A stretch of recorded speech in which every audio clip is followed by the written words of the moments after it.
Religieuse au Bénin. D'abord les catholiques avec fraternité qui dépouillent le contenu des actes de leur colloque initié sur le code électoral et présenté vers la fin de la semaine écoulée au public béninois. Au total, 8 recommandations à découvrir dans la colonne du quotidien. Ensuite, et dans une réponse au travail des catholiques, une partie des imams de Parakou se sont réunis et en marge d'une séance de prière ont déclaré qu'ils étaient contre la prise de position par rapport au code électoral. Des journaux relaient cette sortie qui est d'ailleurs contestée par d'autres imams. Nous ferons le tour d'horizon des quotidiens dans un instant. Enfin, les responsables de promotion des religions vaudou, eux indignés depuis ce week-end, ils ne comprennent pas comment on peut assimiler les crimes crapuleux de ces derniers temps à la pratique de la religion vaudou. Dans la fraternité, un communiqué rappelle la différence et insiste sur la rigueur de la loi à appliquer aux criminels. La revue de presse vous fera le point tout à l'heure. Pendant nos débats, nous évoquerons deux sujets. D'abord, le feu vert donné par la Cour constitutionnelle au sujet de l'idée d'un ministre conseiller de Patrice Talon. Il est désormais libre de nommer qui il veut, nous dira le commentaire de ce matin avant justement qu'on dise deux mots au sujet des anciens présidents du Bénin, Boni Yaye Nicéphore Soglo, engagés à partir de ce matin dans une médiation officielle entre le Bénin et le Niger. Merci d'être là.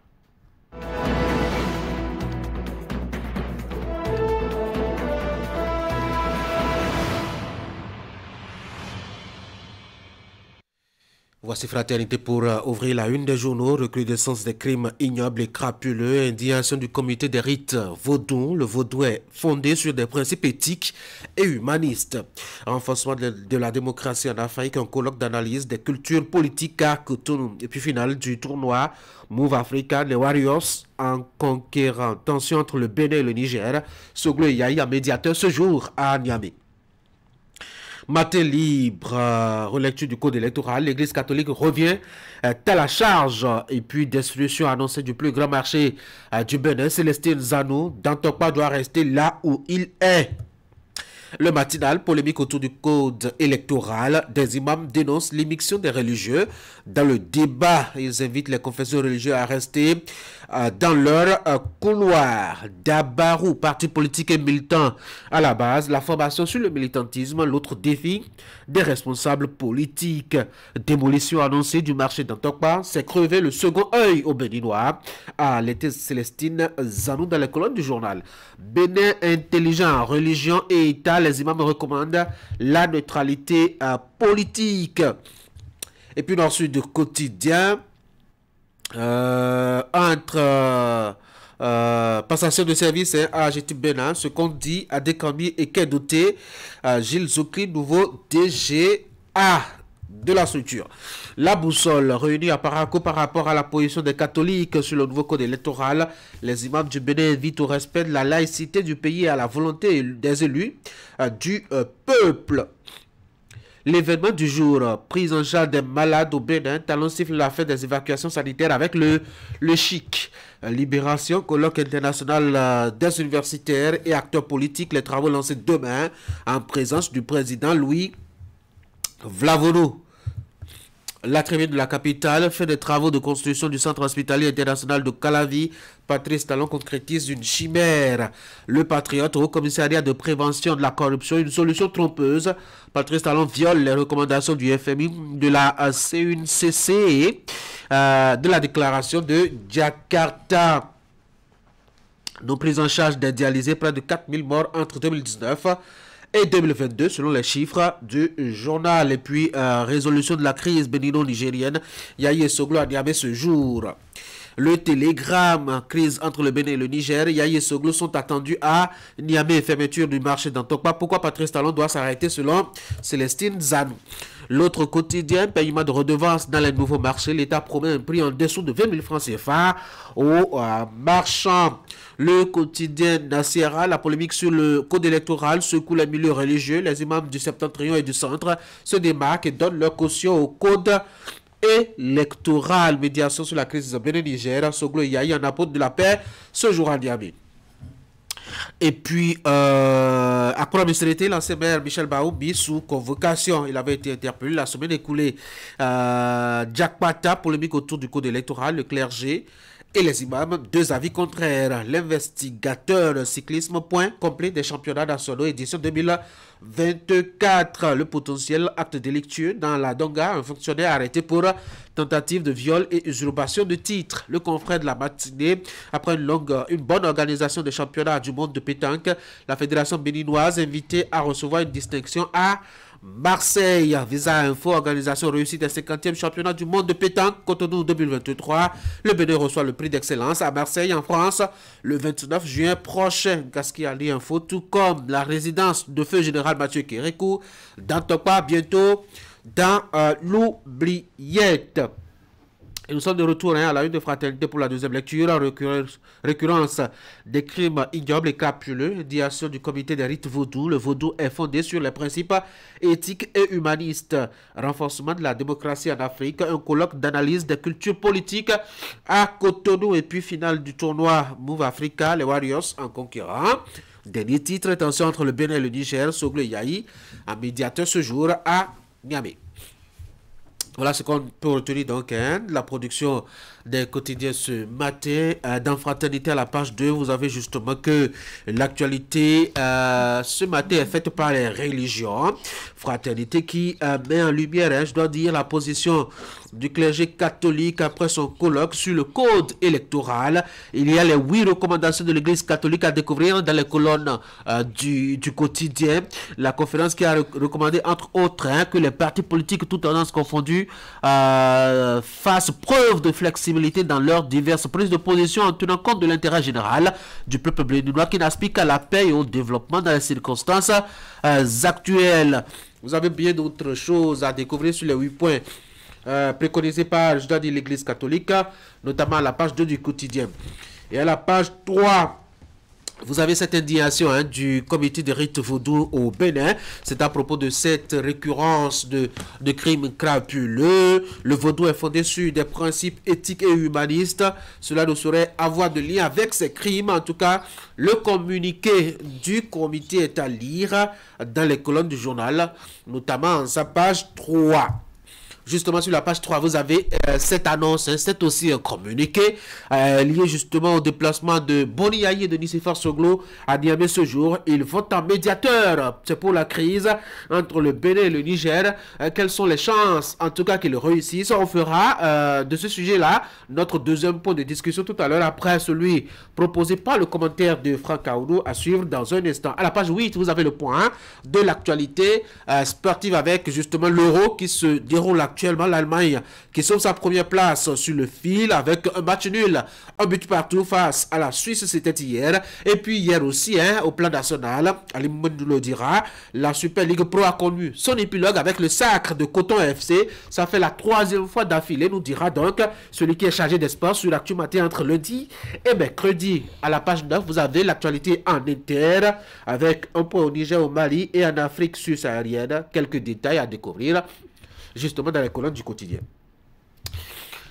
On va passer maintenant au bulletin de l'information avec Florence Bossa. Florence, bonjour. Bonjour Tanguy, bonjour chers amis. Et puis dans les titres de votre bulletin à suivre justement ce service après-vente, Gaston Zossou, directeur général de la Loterie nationale du Bénin et membre de la mouvance présidentielle qui vient servir quelques explications après justement la tournée de réédition de comptes. Est-ce que c'est opportun ou pas? En tout cas, vous suivrez son analyse, sa position. Vous le devinerez certainement.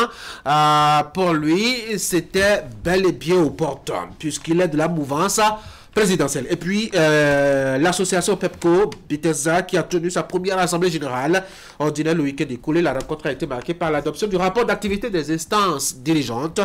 Elle a aussi permis à l'institution de définir de nouvelles perspectives pour son bon fonctionnement. Voici le bulletin.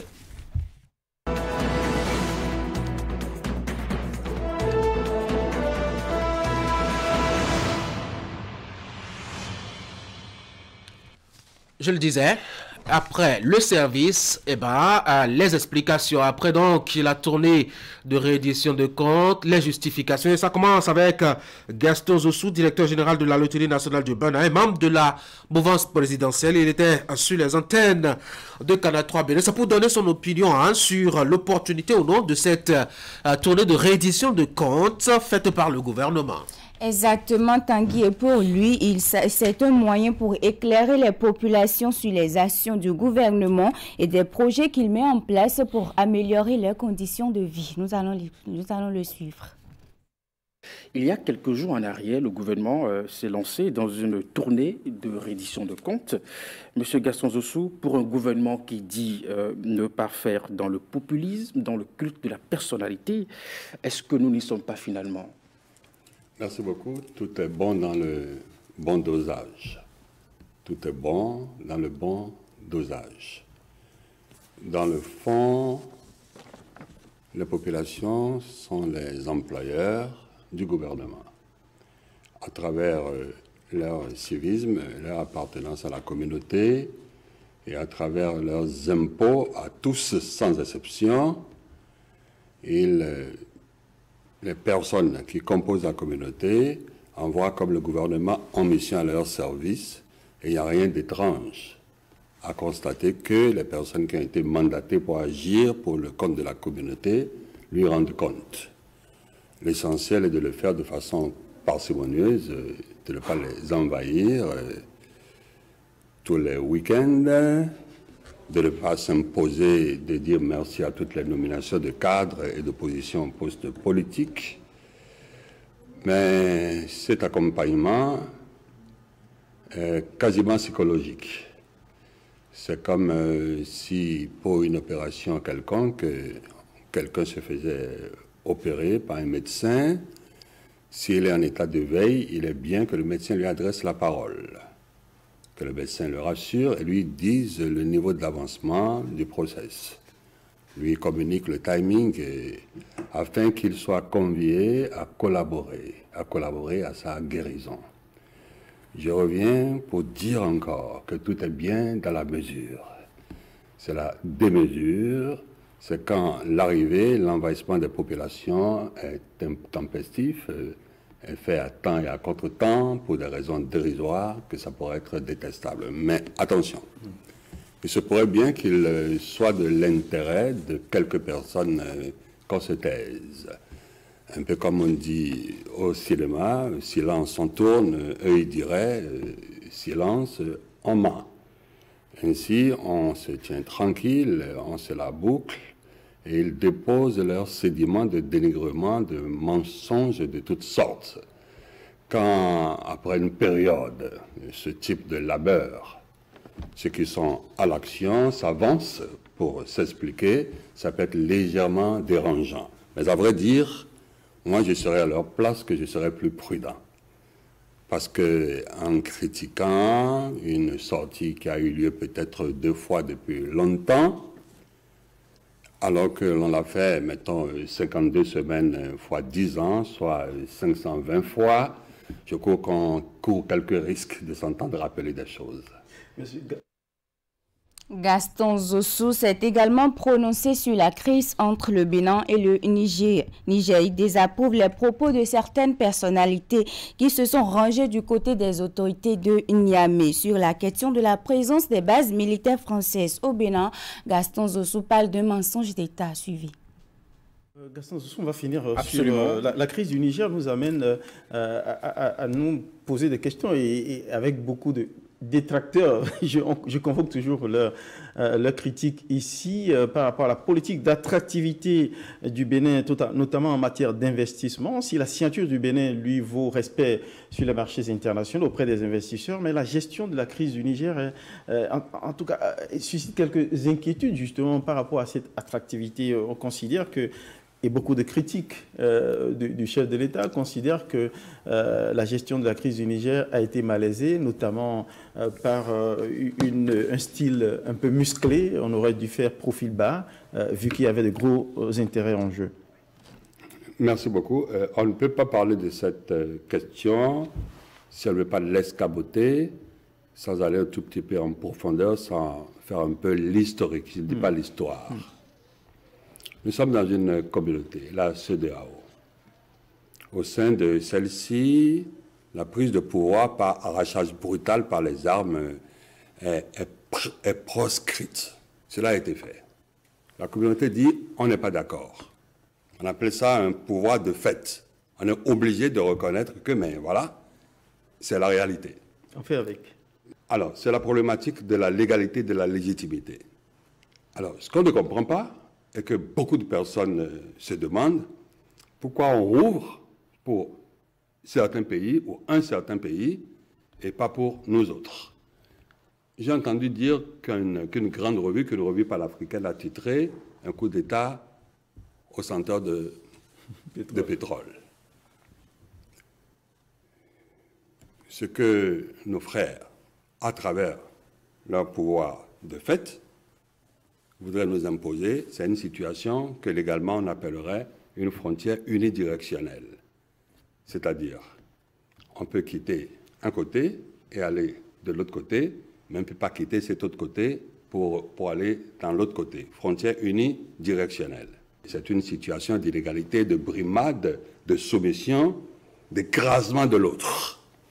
J'ai lu connaître de pareil que les frontières, mais à l'intérieur d'un même pays, de l'apartheid en Afrique du Sud, où le noir ne pouvait pas aller dans les cités des blancs, mais où les blancs pouvaient faire le chemin inverse sans passe, vers les townships. Eux pouvaient venir. On ne peut le faire que quand l'autre est détestable, quand l'autre est monstrueux. J'ai entendu des choses effroyables, comme base militaire. Base militaire. Une base militaire, c'est au moins une piste d'atterrissage pour les avions de guerre, pour ravitailler. Ça peut même être des quais pour faire accoster des navires, si c'est possible.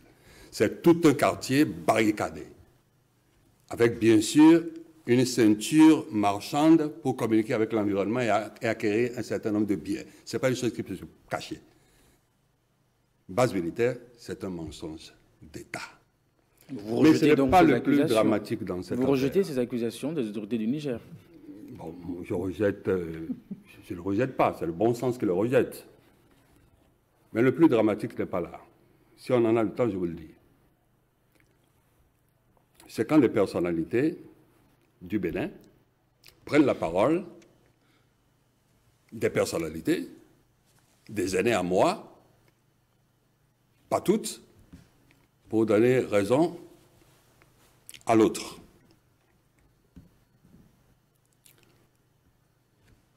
Dans notre culture à nous autres, c'est un interdit majeur.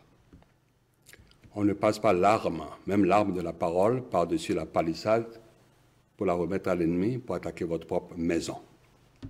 C'est le crime le plus immonde. Il n'y a rien de plus détestable. On ne passe pas l'arme par-dessus la palissade pour la mettre entre les mains de celui du dehors qui va vous attaquer. Alors, ces personnes-là qui ont tenu ces propos, pour moi, sont essouchés. Ils sont partis de leur substrat culturel, ils sont arrachés de leur planète et n'en ont pas raccordé une autre. Ils sont un apesanteur culturel et un apesanteur moral. On ne peut les comprendre qu'à la faveur de cet état de choses. C'est passablement irritant. Pendant qu'on est attaqué du dehors, on fait toujours corps, on le fait d'instinct.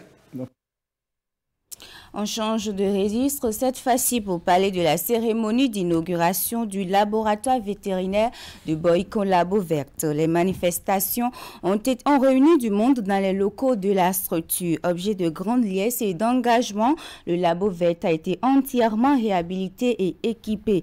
Les travaux ont été effectués sur financement de la Banque mondiale, ceci dans le cadre de la mise en œuvre du projet d'amélioration des systèmes de surveillance des maladies. Imet Hélène Amoussou. Voici le nouveau visage du laboratoire vétérinaire de Boycon Labo Verte. Le cadre est entièrement remis à neuf et équipé en matériel de dernière génération. Ceci est le résultat de 5 mois de travaux exécutés par diverses entreprises et qui ont été financés par la Banque mondiale à travers le projet régional d'amélioration des systèmes de surveillance des maladies REDICE. Le Labo Verte, dans sa version rénovée, vient d'être officiellement mis à la disposition des usagers. Que ce laboratoire rafraîchi qui s'offre à nous, visuellement, dans toute sa splendeur, dans toute sa beauté, je voudrais souhaiter que ça reste ainsi longtemps. Avec la réhabilitation du Labo Verte, je peux dire que cette structure dispose aujourd'hui d'un bloc administratif qui est distinct de celui qui abrite les unités de manipulation. Le Labovet également dispose aujourd'hui d'un plateau technique qui est renforcé. Mais aussi, nous avons une innovation intégrée dans toute cette réalisation, c'est la prise en compte de la gestion des déchets biomédicaux. À la suite de la définition du mandat vétérinaire au Bénin, le projet Rédissé s'est engagé aux côtés des acteurs pour apporter des solutions à certains des nombreux besoins identifiés à travers 3 axes principaux, dont l'appui logistique et technique, le renforcement des infrastructures et équipements des laboratoires et des services publics de la santé animale, puis le renforcement des capacités de coordination et de gestion du secteur de la santé animale. Avec ces infrastructures et équipements, le Labovet pourra désormais améliorer de façon significative les prestations qui sont offertes aux acteurs de la santé, surtout celle animale. Nous venons de loin, de très loin, mais nous y sommes. À travers ce geste, il s'agit pour nous de soutenir non seulement les acteurs de Labovet, mais tous les acteurs de la santé animale pour accomplir ou pour atteindre un résultat ambitieux qui est l'opérationnalisation de ce laboratoire, mais surtout sa mutualisation avec les autres secteurs pour que nous puissions optimiser la capacité d'utilisation de ce labo. Nous prenons l'engagement que les services vétérinaires veilleront à une bonne utilisation et bon fonctionnement du Labovet. Dans ce cadre, des dispositions sont en cours pour renforcer l'effectif du personnel et former les agents sur le fonctionnement des nouveaux équipements de laboratoire installés. Heureux de se compter au rang des bénéficiaires des interventions du projet Rédissé, personnel responsable du Labovet et autres acteurs concernés ont promis faire le nécessaire pour l'entretien des lieux. L'inauguration des locaux vient compléter un important lot de matériel roulant informatique, de prélèvement et de laboratoire acquis pour une valeur de 2 163 184 249,3 francs CFA. L'association Pepco Bethesda a tenu ce samedi 22 juin 2024 sa toute première assemblée ordinaire de l'année à son siège à Cotonou. La rencontre a été marquée par l'adoption du rapport d'activité des instances dirigeantes. Elle a aussi permis à l'institution de définir de nouvelles résolutions pour des perspectives radieuses. Au reportage.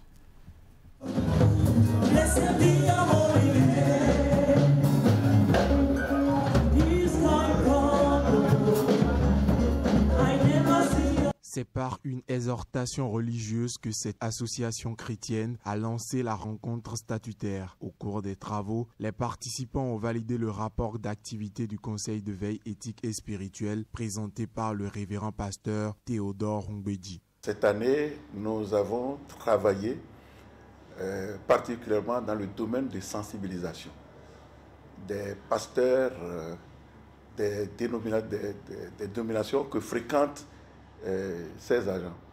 Donc on est allé les rencontrer, les sensibiliser et mettre l'accent sur leurs responsabilités dans le suivi de ces agents qu'ils recommandent à Pepco Bethesda. Du côté des résultats, le rapport de gestion présenté par le président du conseil d'administration indique aussi, chiffre à l'appui, une amélioration des performances. Nous avons connu beaucoup d'améliorations par rapport aux autres années et nous pouvons aussi dire que nous avons fait quand même un résultat qui n'est pas mal, et aussi les résolutions de l'Assemblée générale et les recommandations qui étaient devenues des résolutions ont été exécutés pour la plupart. Pour le directeur général de Pepco Bethesda, l'association ne fait qu'amorcer ainsi son ascension vers un avenir radieux. On a fait un parcours dans l'année et nous travaillons déjà sur un certain nombre de défis, notamment le contrôle interne, le SIG, le système d'information et de gestion, et les défis de mobilisation de ressources appropriées. Et c'est sur ces défis surtout que nous allons fonder nos perspectives et nous allons réussir certainement l'année 2024. Les partenaires présents ont salué les performances de Pepco Bethesda. Pour faire son pas de géant parmi les grands, Pepco est un partenaire du FNM sur plusieurs produits, notamment le microcrédit à la FIA. Et c'est ce produit que moi je suis venu défendre pour cet AG, pour que Pepco continue et renforce également ses équipes pour la mise en œuvre de ce partenariat. Pepco PTESA fait partie de l'une des IMF aujourd'hui qui performe dans notre pays, et surtout que cette institution fait partie des 5 premiers des institutions au Bénin, et aussi que cette institution, nous constatons que si l'Assemblée générale se tient, c'est que les instances de gouvernance fonctionnent correctement, et donc du coup, c'est une chose à encourager, et donc nous encourageons les dirigeants de cette institution-là de pouvoir continuer dans ce sens. Les participants se sont séparés sur des résolutions visant à améliorer les performances et les conditions de travail. Elles seront évaluées au bout de 6 mois à la prochaine Assemblée générale ordinaire. Tanguy, c'est la fin de ce bulletin d'information. Florence, merci beaucoup pour la présentation. Je vous souhaite de passer une très bonne journée. Mesdames et messieurs, voici l'actualité des sports.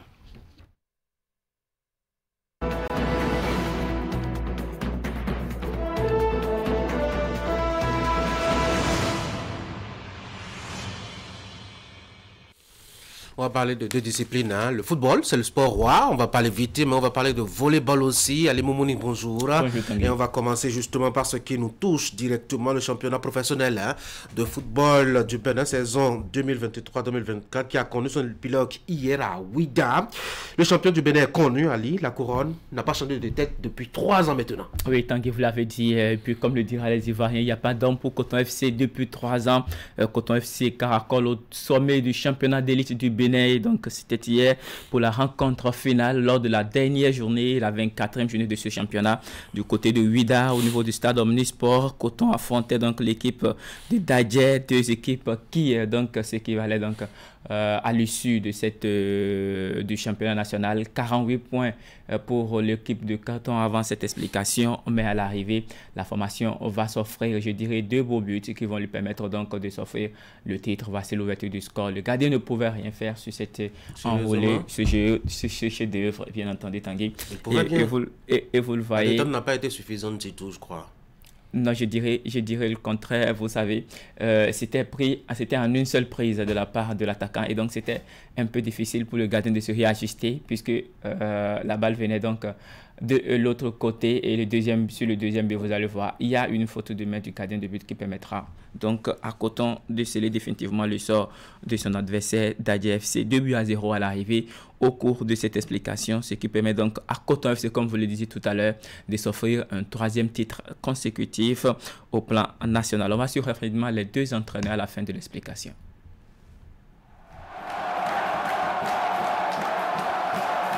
Je pense qu'il faut remercier les joueurs parce que ils ont travaillé dur, on leur fait pas de cadeaux, aussi bien par les entraîneurs que par des fois le public, des fois les adversaires. Je pense qu'avec tous les petites choses de la saison, eh ben, je pense qu'on peut leur tirer le chapeau parce qu'ils finissent la saison avec 4 points d'avance sur le 2e, 10 points presque sur le 3e. Donc à un moment donné, c'est nous qui étions à 10 points de retard. Et donc ça veut dire qu'on a gagné pas mal de matchs. Je crois que si je ne me trompe pas, on doit être au 6e ou 7e match de suite, où on gagne sans prendre de but et en prenant à chaque fois 3 points. Donc ça montre que l'équipe est solide et qu'ils ont un grand mental. Ça fait 49 semaines qu'on est sur le terrain. Donc il y a un peu une fatigue aussi. Et puis quand tu es éliminé de la Champions League et que derrière tu ne sais pas quand est-ce que le championnat va recommencer. Là, mes joueurs, je les ai quand même gardés et on s'est entraîné, on a fait des matchs. Et donc ça dure. Et donc il y a une certaine fatigue mentale aussi pour les joueurs. Parce que quand est-ce qu'on recommence le championnat, qu'est-ce qu'on va faire et tout. Donc ça aussi, ça a été difficile pour nous en début de saison. Après, ben, comme tout, on a commencé à se remettre dans le rythme, on a des joueurs quand même de qualité, on a des joueurs qui ont commencé à gagner des matchs et on a regagné tout doucement notre haut de tableau. Et puis dans la 2e phase, on a eu aussi un début difficile, mais on a su aussi, même après des défaites, et notamment après notre retour contre l'Auto et qu'on perd à la maison contre eux, on ne s'est pas énervé. On s'est dit c'est un accident, ça arrive, même les meilleurs ils perdent à la maison. Et donc on s'est accroché. Et puis depuis cette date-là, ben, on ne perd plus, on ne fait que gagner. Je suis content parce que vraiment que les joueurs ont fait des choses historiques. Ils ont fait quelque chose d'historique qui n'est jamais arrivé dans le Koufo. c'est notre qualification à la Coupe continentale. Oui, aujourd'hui, sur le jeu, oui, on a perdu 2-0, mais vous savez, quand tu veux jouer contre une équipe qui avec un match, est champion, même si on te gagne, ils sont champions, s'ils font match, donc il va falloir attaquer pour pouvoir gagner cette équipe. Donc c'est ce qu'on a cherché à faire, à les attaquer, comme vous l'avez constaté sur une phase de transition. On n'a pas su gérer la phase de transition et on a encaissé. Et voilà, on a cherché à revenir, on a changé de stratégie, on est revenu à 4-4-2. Mais le deuxième but, c'est ça qui a cassé le bras à tout le monde. C'était fini. Voilà. On nous a manqué un peu on n'a pas été trop bon dans les 30 derniers mètres. Les quelques occasions qu'on a vues, on n'en a pas trouvé beaucoup, mais les quelques occasions qu'on a vues en première partie, on n'a pas pu les concrétiser. Et voilà, et ça fait quand l'adversaire trouve les occasions de but qu'ils ont concrétisées. Voilà. Allez, en image, la cérémonie de remise des trophées a eu lieu en même temps, juste après la compétition. Coton FC, champion du Bénin, reçoit donc son trophée en plus d'un montant de 20 millions de francs qui a été remis donc aux autorités. Vous allez le voir tout à l'heure sur les images. Le trophée qui a été, je dirais, remis donc au capitaine de cette formation, Nabil Yarou. Et donc, ça fait déjà beaucoup pour le jeune joueur béninois. On fait le point rapidement des différentes rencontres disputées à l'issue donc de cette 24e journée du championnat national. AS Cotonou s'est incliné donc à domicile face à Espoir FC 1-0 pour la formation de Savalou. Ayema s'impose à son adversaire de Damissa FC 2-1. Banigansé a pris dessus sur la jeunesse sportive de Pobet 3-1. Score identique entre les Dragons FC de Louémé et donc l'Union sportive des Cavaliers de Niki 3-1. Dynamo FC et Requin FC de l'Atlantique se séparent 2-2, 2 buts partout. L'Auto Popo s'incline à domicile face au portuaire de l'association sportive du port autonome de Cotonou. 2-1 à l'arrivée. Il faut noter la victoire de l'association sportive de Takouné de Kandi 1-0 face à Sobema Sport. Et pour finir, la victoire donc de Coton FC 2-0, c'était face à Dadja, ce qui permet donc à cette formation de Ouida de remporter son 3e titre au plan national. Au classement général, on a donc Coton qui est leader avec 4 points d'avance sur son dauphin.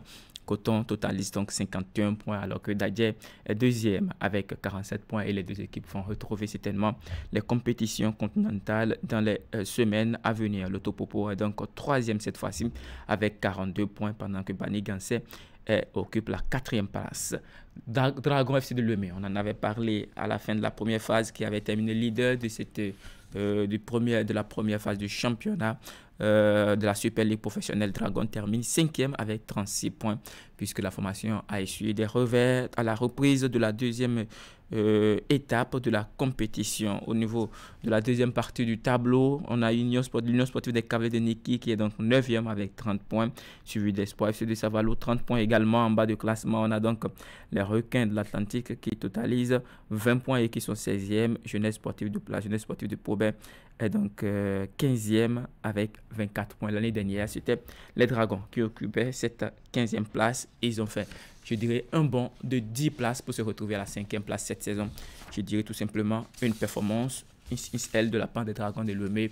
Peut-être que l'année prochaine, ce sera le meilleur pour une meilleure saison pour cette formation. On va changer de discipline et parler maintenant, on va parler toujours football, mais cette fois-ci on change de compétition. Parler de l'Euro qui se déroule donc du côté de l'Allemagne depuis quelques semaines. Les rencontres de la 3e journée ont démarré hier soir, mais avant on fait rapidement le point des dernières rencontres disputées dans le cadre de la 2e journée des phases de groupe de cette compétition. Au niveau du groupe de la Pologne, s'était incliné face à l'Autriche 3-1. Il faut noter le score nul et vierge de 0 buts partout entre l'équipe des Pays-Bas et la France. Au niveau du groupe E, il y a donc la Slovaquie qui s'est inclinée face à l'Ukraine. Je dirais une rencontre assez épique qui a été âprement disputée jusqu'aux derniers instants de cette explication. 2-1 pour les Ukrainiens qui reviennent dans la compétition. La Belgique s'est imposée à la Roumanie 2-0. Un groupe assez intéressant où toutes les équipes s'équivalent 3 points partout pour toutes les 4 équipes à l'issue de ces 2 premières journées. Au niveau du groupe F, on a la Géorgie et la Tchéquie qui se sont séparés. La République tchèque, bien entendu, qui sont séparés sur le score d'un but partout. Il faut noter la victoire du Portugal 3-0 0. C'était face à la Turquie, le Portugal qui est qualifié d'office pour le prochain tour de la compétition. En attendant donc les rencontres de la 3e journée. Et puis parlant bien sûr de cette 3e journée, hier soir, l'Allemagne et la Suisse se sont, je dirais, neutralisés à l'issue d'une explication folle. La rencontre qui a aussi bien démarré pour les Allemands avec une domination mais assez stérile. Finalement, ce sont l'équipe de la Suisse qui va réussir à ouvrir le score. Bien entendu, les coéquipiers de Granit Xhaka vont conserver ce score jusqu'à la fin de cette explication où donc l'Allemagne reviendra au score à l'arrivée. Un but partout entre les deux formations. De l'autre côté, pour la deuxième explication, comme temps pour la 3e journée, c'était donc entre l'Écosse et la Hongrie. On fait le point très rapidement. La Hongrie s'est imposée à la 90e minute plus 10, donc la 100e minute. Donc face à cette formation d'Écosse, 1-0 pour la formation donc de la Hongrie, qui se positionne donc comme meilleur 3e au classement général. Allemagne est donc leader avec 7 points suivis donc de la Suisse et certainement on aura un meilleur 3e qui sera la Hongrie. La suite, ce sera donc ce soir avec toujours les rencontres de la 3e journée. L'Albanie affrontera l'Espagne à 20h et à la même heure, il y aura l'équipe de la Croatie qui aura pour adversaire donc l'Italie au niveau de ce groupe B. Pour finir, donc on fait rapidement le point au classement donc de ce groupe B en attendant les rencontres. L'Espagne qui est déjà qualifiée avec 6 points, leader au classement de ce groupe.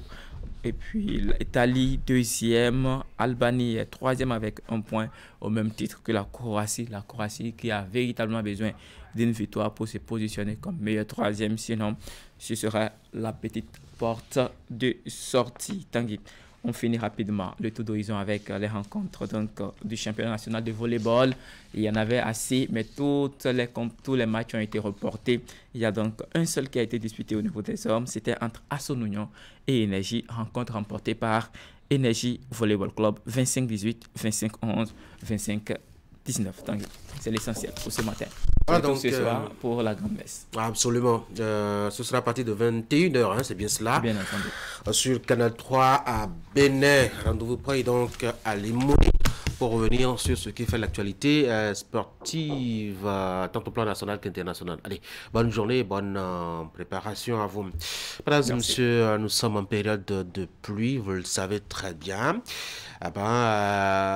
S'il y a un problème qui se pose, c'est la gestion justement de cette grosse quantité d'eau qui tombe, notamment sur la partie méridionale du Bénin. Les idées ne manquent pas, même si la mise en application reste quelque peu difficile, avec des conséquences directes sur le quotidien des populations. Vous avez des villages qui sont inondés, des difficultés, je dois dire, de vécu quotidien, des cultures qui sont emportées, etc. Mais faut-il pas trouver une solution définitive à cette question, à ce problème-là?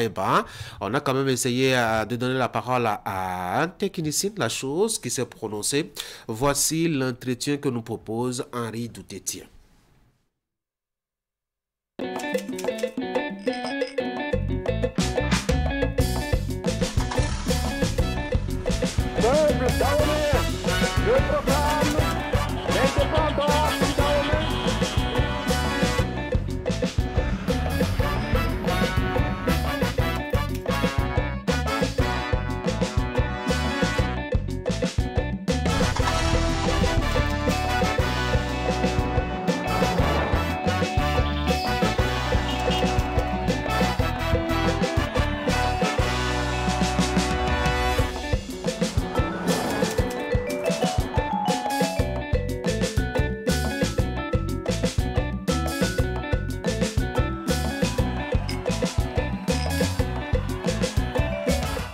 La Béninoise, de génération en génération.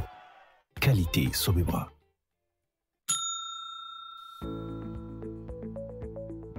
Coucou mes warriors, alors je m'apprête à déballer ma nouvelle machine à laver achetée chez Mikem Technologies. On y va.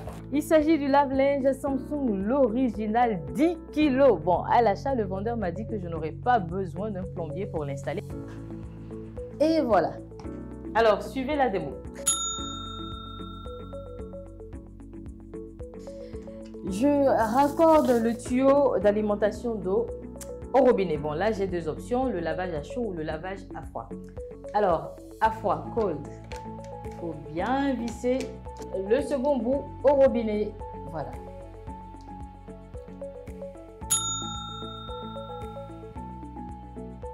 J'installe bien le tuyau d'évacuation. J'ajoute mon linge sale, bien sûr. Mon détergent, super important. Voilà, très bien. Et hop, c'est parti. Et voilà, faites comme moi, facilitez-vous la vie. Procurez-vous donc dès maintenant votre lave-linge dans l'une des boutiques Néo et Allo à partir de 279 900 francs CFA.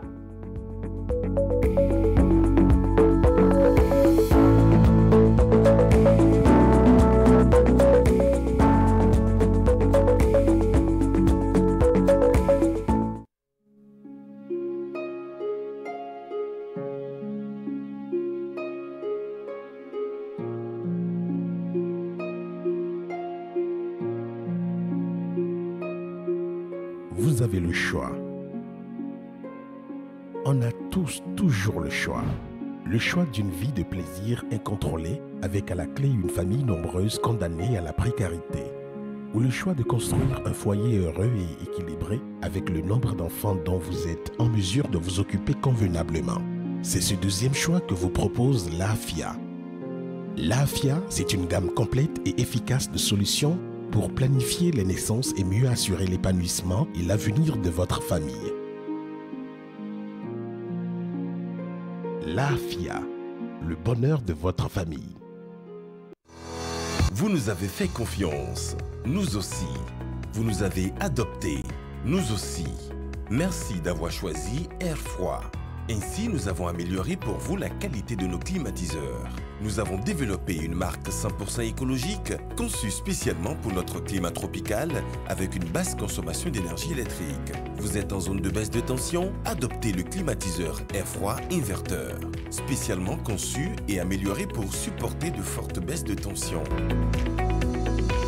Visitez notre showroom à Cotonou, à 100 mètres de l'église Saint-Jean. Air Froid, des climatiseurs à basse consommation d'énergie électrique. Contact 61 17 63 77. Site web airfroidbenin.com.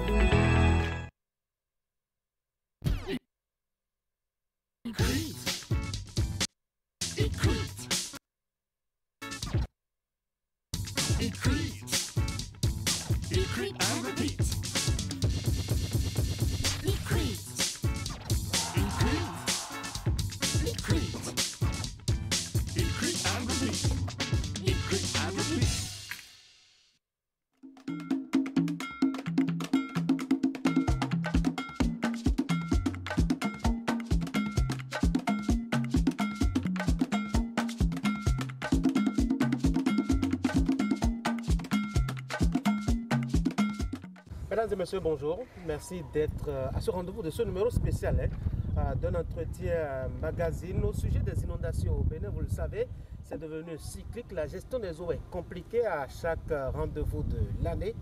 Et actuellement, nous sommes à Godje, c'est dans Zinvier, dans la commune d'Abomey-Calavi, où justement l'eau a rendu visite, comme traditionnellement, aux habitants de cette localité qui sont, je dois dire, amphibiens.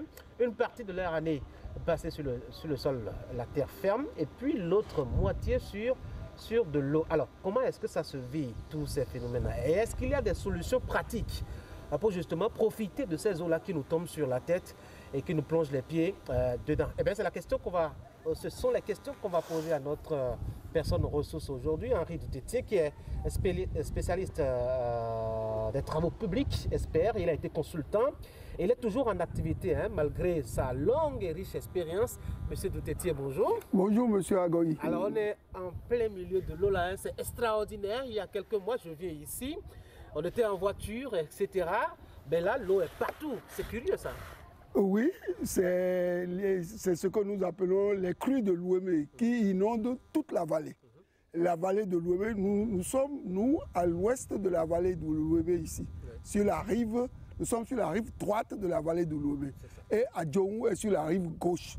D'ici jusqu'à Adjongou, à vol d'oiseau, ça fait à peu près une trentaine de kilomètres.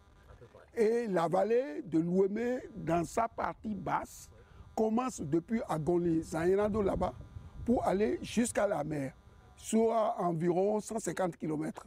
Donc c'est une vallée qui fait à peu près, si on prend 30 fois 150, ça fait 450 000 hectares, quelque chose de ce genre, à peu près. Donc c'est une grosse vallée. Beaucoup de surface.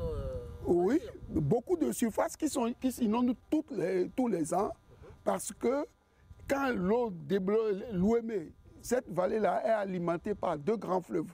On dit la vallée de Louémé, mais il y a le Zou aussi, qui vient se jeter dans Louémé et apporte beaucoup d'eau à la vallée.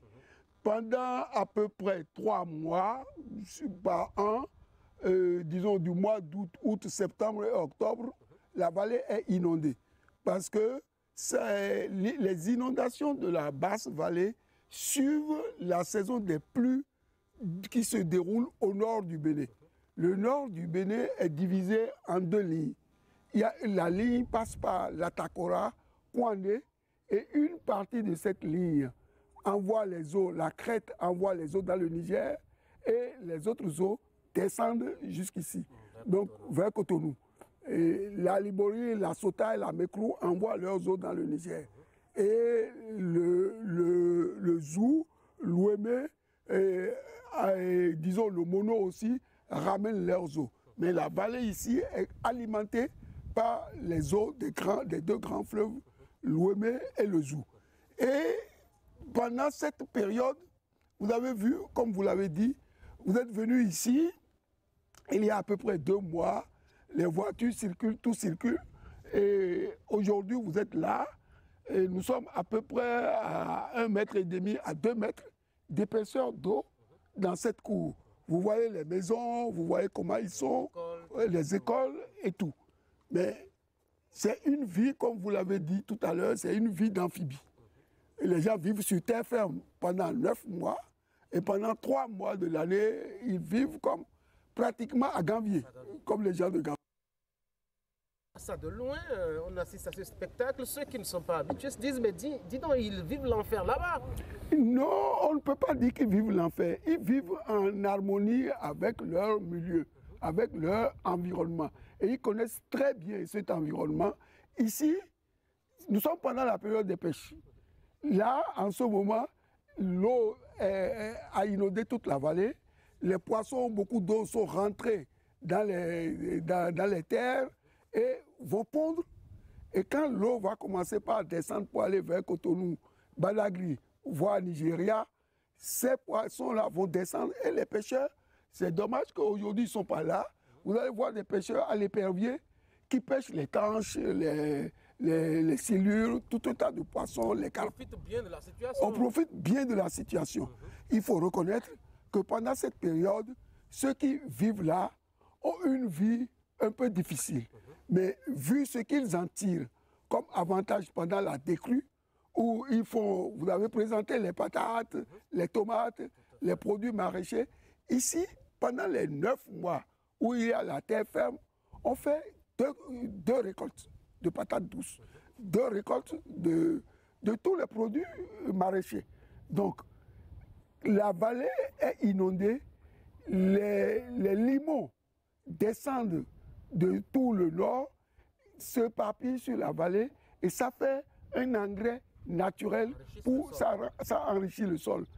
Doublé de, vous voyez les herbes qu'il y a, les nénuphars, tout cela sur les champs aujourd'hui, les paysans, les agriculteurs sont allés, ils ont coupé ces herbes qui vont pourrir sur leurs champs et faire l'engrais pour les champs. C'est comme ça que ça se passe. Donc en ce moment, juste au début, quand l'eau monte, on coupe les herbes qui pourrissent sur les champs, engraissent les champs, et à la décrue, d'ici 15 novembre, vous venez, il n'y a plus d'eau, mais tout le monde est dans les champs pour préparer les cultures de patates. Mais ça, c'est à la traditionnelle, ça. Est-ce que de façon un peu plus améliorée, je veux dire entre griffes, un peu plus moderne, est-ce qu'on ne peut pas aider les populations à davantage profiter de cette situation qui, ma foi, est présentée comme un handicap? Non, en fait, on peut l'améliorer. Mais il faut que les gens y réfléchissent parce que ce n'est pas n'importe quel motoculteur, n'importe quelle machine agricole qui vient travailler ici. Il s'enlise. Et il ne peut même plus bouger. Donc il faut chercher une solution adaptée.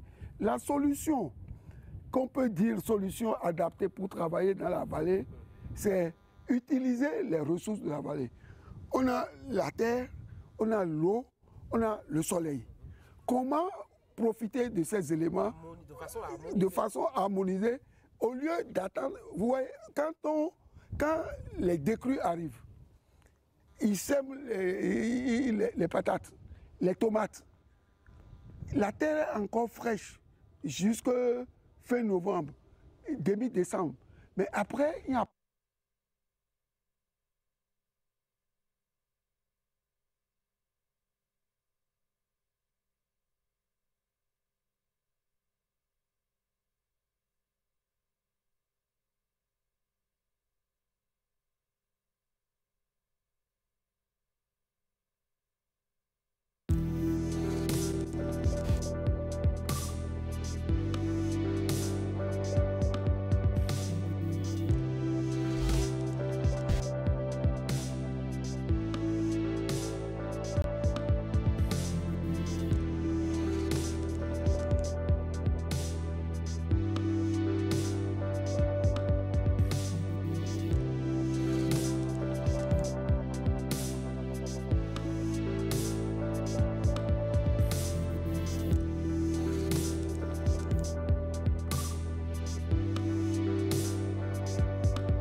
Bonjour à tous et bienvenue dans votre rubrique Une date, une histoire.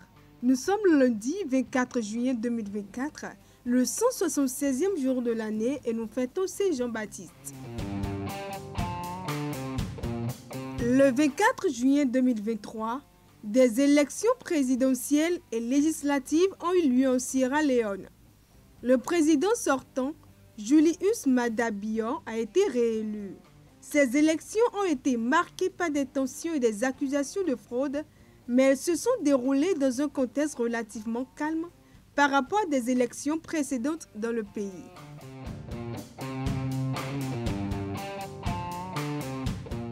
Le 24 juillet 2020, des élections législatives ont eu lieu en Mongolie pour renouveler les 76 députés du grand choural du pays.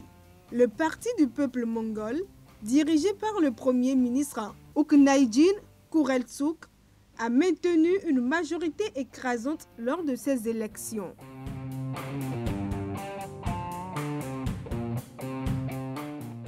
Le 24 juillet 2018, Recep Tayyip Erdogan a été réélu président de la République de Turquie lors des élections présidentielles. Son parti politique, l'Alliance populaire, a également remporté les élections législatives qui ont eu lieu simultanément. Ces événements ont consolidé sa position politique en Turquie.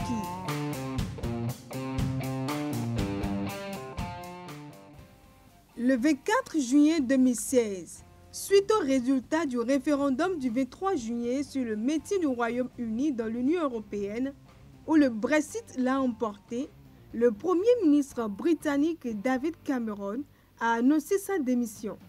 Il a précisé qu'il resterait en fonction jusqu'à l'automne de la même année, lançant ainsi le processus de succession au leadership du Parti conservateur et à la tête du gouvernement britannique. Le 24 juillet 2015, affrontement en Syrie. La deuxième bataille de Hasakeh a débuté pendant la guerre civile syrienne, illustrant les affrontements complexes entre différentes forces militaires et groupes rebelles dans la région de Hasakeh en Syrie.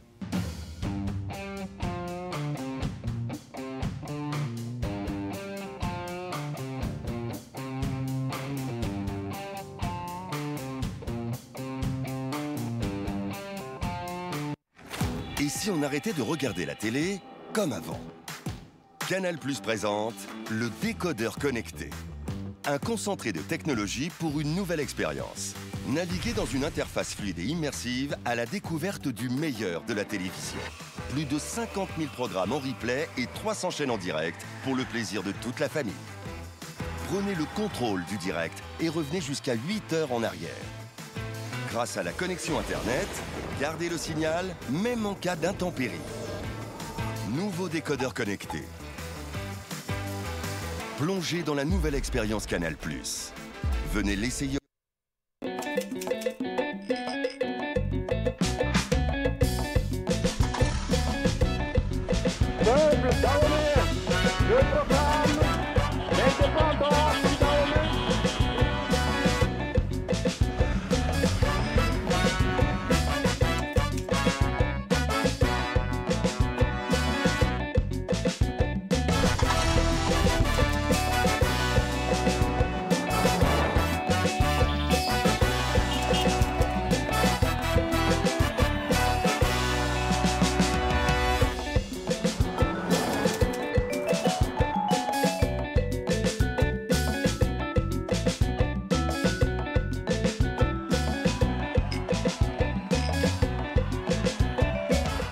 La Béninoise, de génération en génération. Qualité Sobebra.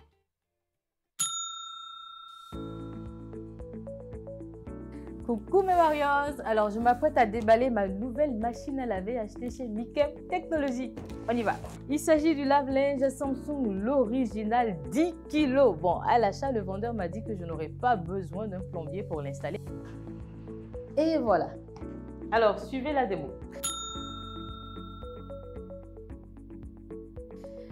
Je raccorde le tuyau d'alimentation d'eau au robinet. Bon, là, j'ai deux options, le lavage à chaud ou le lavage à froid.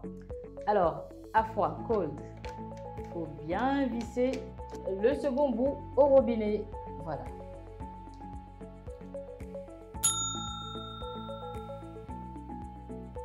J'installe bien le tuyau d'évacuation. J'ajoute mon linge sale. Bien sûr, mon détergent, super important. Voilà, très bien. Et hop, c'est parti. Et voilà, faites comme moi, facilitez-vous la vie. Procurez-vous donc dès maintenant votre lave-linge dans l'une des boutiques Néo et Allo à partir de 279 900 francs CFA.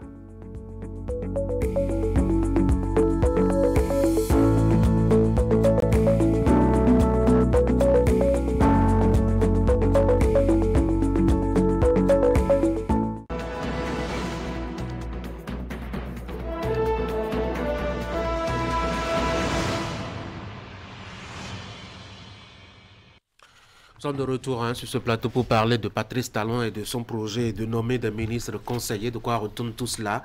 On en parlera tout à l'heure, puisque désormais il a, je dois dire, le feu vert de la Cour constitutionnelle depuis la semaine écoulée. 7 sages lui ont donné le feu vert. On en parle d'abord avec le commandant de Franck Arnaud. Franck, bonjour. Bonjour. Le projet de Talon de constituer un collège de ministres conseillers pour l'aider dans sa gouvernance ne devrait plus souffrir d'aucun obstacle. En tout cas, après la décision de la Cour sur le dossier, la nomination de ces ministres devrait être qu'une question de jour. Oui, Talon a le vent en poupe, c'est le moins qu'on puisse dire, suite à la décision DCC 24-083 du 23 mai 2024 rendue par la Cour constitutionnelle, une décision qui fait suite à plusieurs recours en inconstitutionnalité formés d'une part par des citoyens et d'autre part par un parti d'opposition contre le décret numéro 2024-006 du 9 janvier 2024. Ce décret, pour rappel, porte création, attribution, organisation et fonctionnement du collège de ministres conseillers à la présidence de la République. Il est notamment reproché à cet acte pris par le chef de l'État le manque de respect du principe d'égalité prévu et garanti par notre loi fondamentale selon les requérants. Et ce n'est pas tout. Les démocrates voient en ce décret une source manifeste non seulement de violation du principe d'égalité des citoyens devant la loi et sa non-conformité à la Constitution. Allusion faite à un alinéa du décret de nomination des ministres conseillers, notamment l'alinéa 4, qui dit « Le ministre conseiller est un collaborateur du président de la République. Il est nommé par décret du président de la République sur proposition des partis politiques membres de la majorité présidentielle à l'Assemblée nationale ou soutenant les actions gouvernementales. » Cet alinéa semble un peu indigeste pour les citoyens requérants ainsi qu'au parti les démocrates. Mais ces derniers sont tout simplement déroutés par la Cour qui a démontré qu'en nommant ce collège de collaborateurs, eh bien, Talon ne viole la moindre virgule de la Constitution. À l'article 3 de la décision de Dorothée Sosa et des membres de la Cour, il est clairement dit que les décrets numéro 2024-006 du 9 janvier portant création, attribution, organisation et fonctionnement du collège des ministres conseillers à la présidence de la République et l'autre décret portant définition des secteurs d'intervention des ministres conseillers à la présidence de la République ne sont pas contraires à la loi fondamentale. Toute proportion prise, on constate que la Cour a tenté de motiver suffisamment sa décision. Elle a évoqué plusieurs articles de notre loi fondamentale qui peuvent justifier et sous-tendre l'acte du chef de l'État et lui donne ainsi 4 veto pour agir. Les décisions de la Cour étant sans recours, on s'en tient à cela, sauf que le débat sur l'opportunité et la pertinence de la formation d'un collège de ministres persistera, surtout dans le rang des politiques et de l'élite béninoise. Talon en tout cas nommé ses conseillers ministres. Et vous avez commencé déjà à évoquer, à ébaucher l'idée. Est-ce qu'on en a vraiment besoin à l'heure actuelle? A priori, oui, Talon est le seul. Oui, le seul à bord à savoir de quoi ou de qui il a besoin pour conduire sa politique et mener à bien la gouvernance du pays. Veut comme il a fait pour les ministres en poste et les normes, il les relève quand il veut selon un pouvoir discrétionnaire que lui confère la même constitution. La force de Talon réside dans le fait qu'il s'assure d'être couvert par les thèses de la République. La preuve, ces décrets de nomination du collège de ministres conseillers sont bien conformes à la Constitution. On peut tout reprocher à cette décision, mais elle reste l'avance que Talon sait prendre sur les choses. Quand il veut poser un acte, il cherche une couverture, celle de la loi. Mais parlant de l'opportunité, je la lis à 2 niveaux. De là, des missions dévolues à ces ministres conseillers. Cette nomination permettra, dans un premier temps, de régler un problème politique, à savoir maîtriser davantage sa troupe. En fin de mandat, on sait que ça va dans tous les sens. Avec cette trouvaille, Talon aura l'occasion de contenter certains partisans. Pourquoi pas? Ça n'est pas rien dans un contexte comme celui qu'on traverse actuellement. Dans un second temps, la mise en place de ce collège de ministres conseillers permettra de mieux évaluer l'impact de l'action gouvernementale à la base, ce qui évidemment aura des gains au plan politique. Toutefois, lorsqu'on a fini de dire tout le bien et les avantages liés à cette ingéniosité de Patrice Talon, elle peut aussi être source de petits ennuis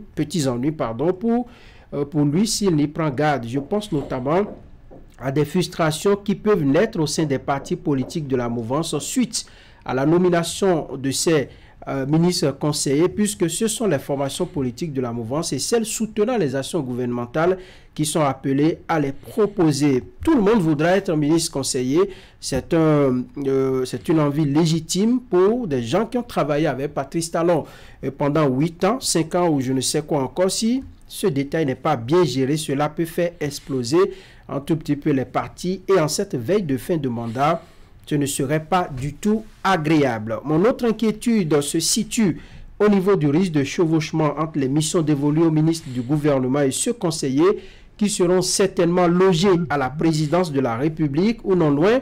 Le couloir de chacun doit être tracé pour éviter toute brouille entre ministres et ministres conseillers. Là, il faut veiller à l'application rigoureuse des décrets qui régissent le fonctionnement et les attributions du collège de ministres conseillers. C'est très important. Mais connaissant Talon et sa méthode très fine de gérer les choses, peut-être qu'il y arrivera. Il ne laissera pas certainement lui filer entre les doigts ces détails évoqués. Oh.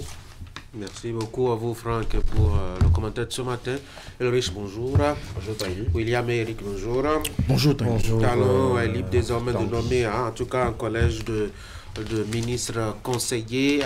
Certains étaient allés se plaindre aux 7 sages de la Cour constitutionnelle puisque l'objectif visé était d'aller puiser, notamment au niveau des cadres des partis politiques soutenant uniquement les actions du chef de l'État, et c'était parti sur le fait que c'était quand même un peu partial, le riche. La décision de la Cour, vous a-t-elle surpris ou pas?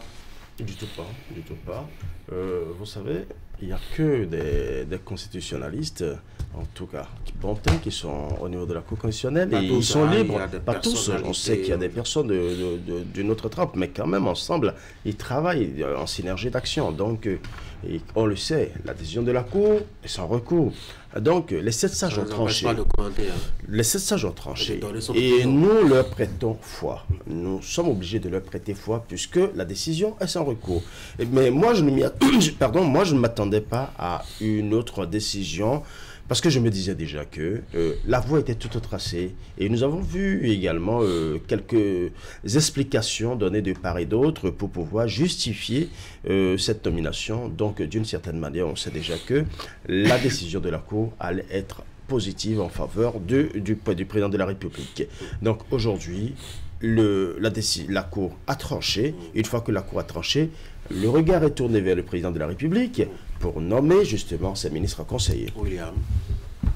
Non, vous savez, c'est une évidence que dans le dispositif législatif de notre pays, on n'a pas à dire au chef de l'État, notamment dans les fonctions qui sont les siennes, ce qu'il a à faire dans le choix de désignation des cadres autour de lui. Mais ce qui est étonnant... Que d'officialiser, d'institutionnaliser. Dans un décret, dans un règlement de la République.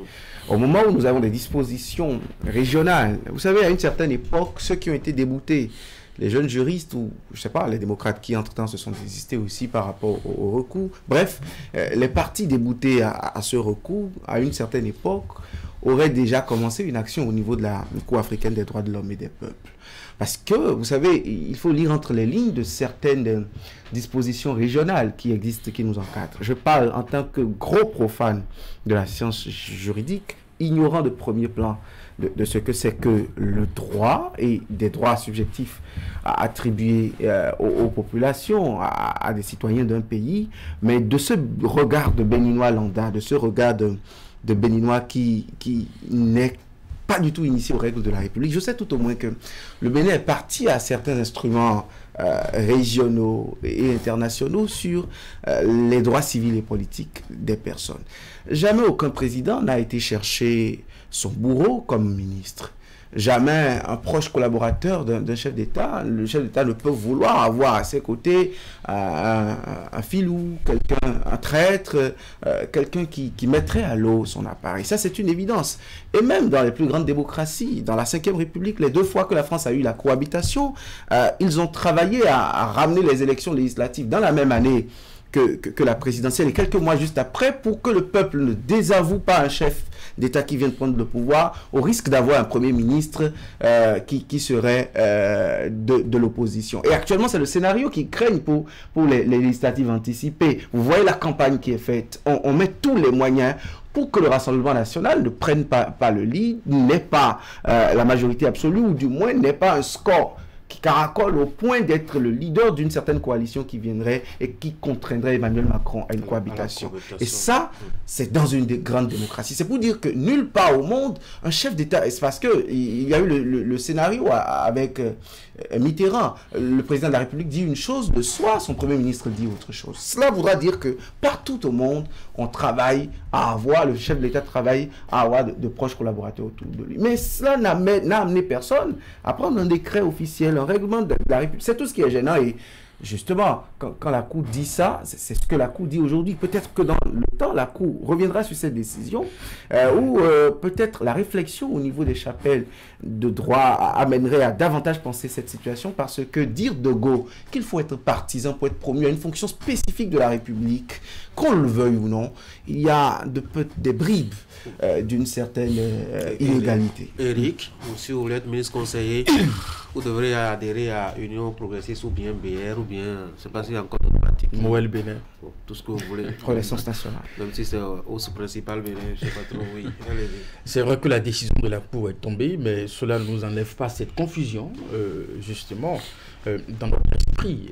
Vous savez, sur le sujet, quand la décision était prise par décret par le chef de l'État, je trouvais que on connaît dans une démocratie comme la nôtre la fonction qui est dévolue aux partis politiques.